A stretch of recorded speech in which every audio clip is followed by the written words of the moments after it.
What's up, YouTube? My name is Dylan, and today I'm coming back at you guys with another album review. For this week's album, I'm going to be reviewing 10 by West Side Gun, the 10th entry in his Hitler Wears Hermes album series. This album has an absolutely loaded feature list. There's features from literally everyone. Start off big names like A$AP Rocky. He got Black Star on this album, which is crazy. Because if you didn't know, that consists of Talib Kweli and formerly known as Mos Def, Yasin Bey, as well as Busta Rhymes, plenty of the guys from the Griselda label, Raekwon, Ghostface Killah. I don't know, it's just crazy the amount of people he has on this album. Only one song, or actually two songs, don't have features, being Super Kick Party and Mac Don't Stop. This album is a total of 12 tracks long. It's 50 minutes. Most notably because the last song, Red Death, which is a major posse cut of pretty much everyone that's in Griselda, that posse cut is 10 minutes long, 10 and change. So let's get right into the essential tracks of this album. My opinion, the best songs on this album are going to be Super Kick Party, Shootouts in Soho, Peppas with Black Star, Shootouts in Soho is with A$AP Rocky, as well as BDP with Rome Streets and Stove God Cooks, and Science Class with Busta Rhymes, Raekwon, and Ghostface Killah. And then most importantly, Red Death, which is the massive posse cut. It's also important to note that Run the Jewels is actually on one of these songs. Switches on Everything. Run the Jewels, yeah, they're pretty great. So yeah, I don't know. For this is definitely going to be one of his crowning achievements in music. I feel like this one's going to go down as an absolute classic. I mean, West Side Gun, this isn't even this is his new main album, because Peace Fly God was literally just an album to release before the album to generate hype for it, and Peace Fly God was an amazing album. Came out earlier this year. He's just putting out album after album. He also had a previous album that came out this year as well called Vile Caps with Sean Strange.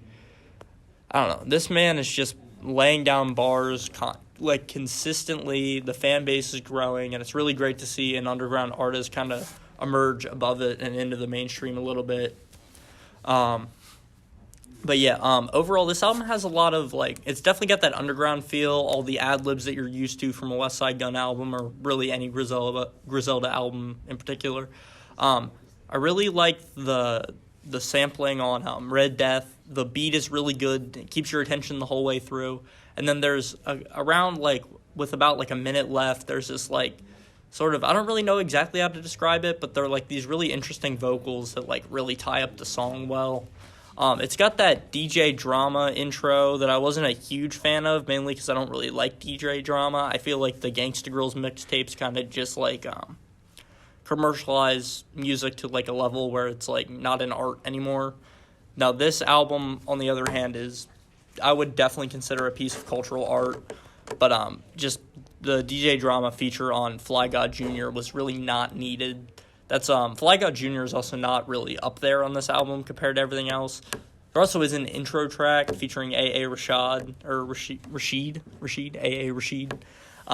which there's really not much there other than he just kind of talks about what the album is going to be and yada, yada, yada, talks about West Side Gun.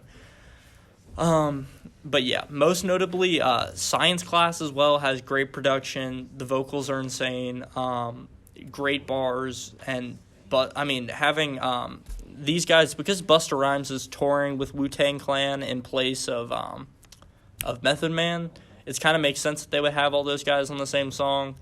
And honestly, I love to see it. Whenever he collaborates with real industry giants like that, it always turns out great. Also, Peppas with Black Star, like I said, Yasin Bey and Talib Kweli, and West Side Gun all in the same song.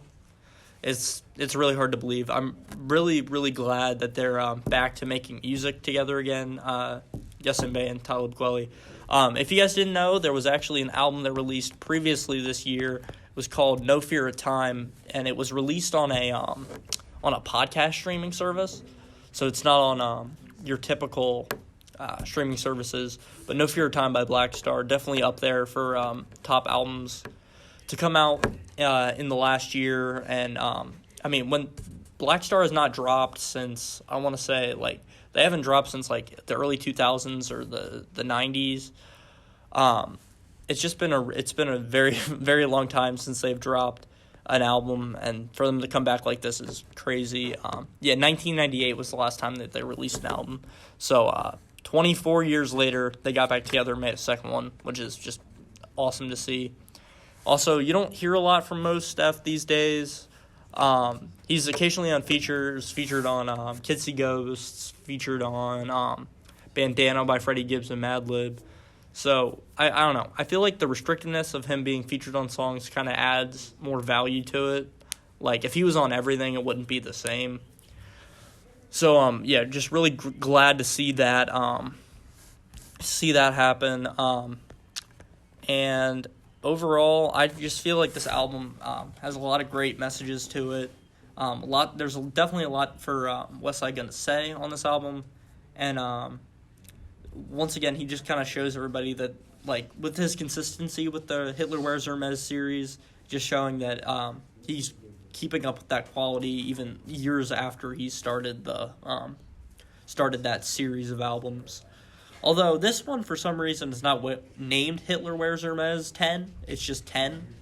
But it's common knowledge, and they address it on the album that it is Hitler Wears Hermes 10.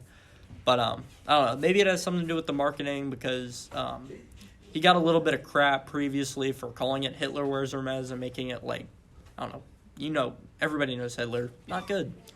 So, and it's definitely not in support or anything like that. I don't really know the motive behind naming this series of albums and mixtapes that way, but I don't know. The man's an enigma. And overall, just, another really great, consistent project from Westside Gunn. I'm going to have to give this album I would say a light 9 out of 10, just for the reasons of there being a few tracks that aren't really necessary or that I liked, like Fly God Jr., the intro track, it's just an intro. Like, you can't really hold that against the rest of the album. It just kind of establishes tone. But, Fly God Jr. and I would say probably also Nigo Lewis with Westside Pootie is probably, like, not on the same level. But, other than that, this album was great listen. Highly recommend you go check out Red Death. That's going to be, out of the essential tracks on this album, got to be probably the most essential. And, that's it, guys. If you enjoyed this video, be sure to like and subscribe for new videos every week. I'm going to have them come out for you guys every week. So make sure to tune back in. And thanks for watching. Peace.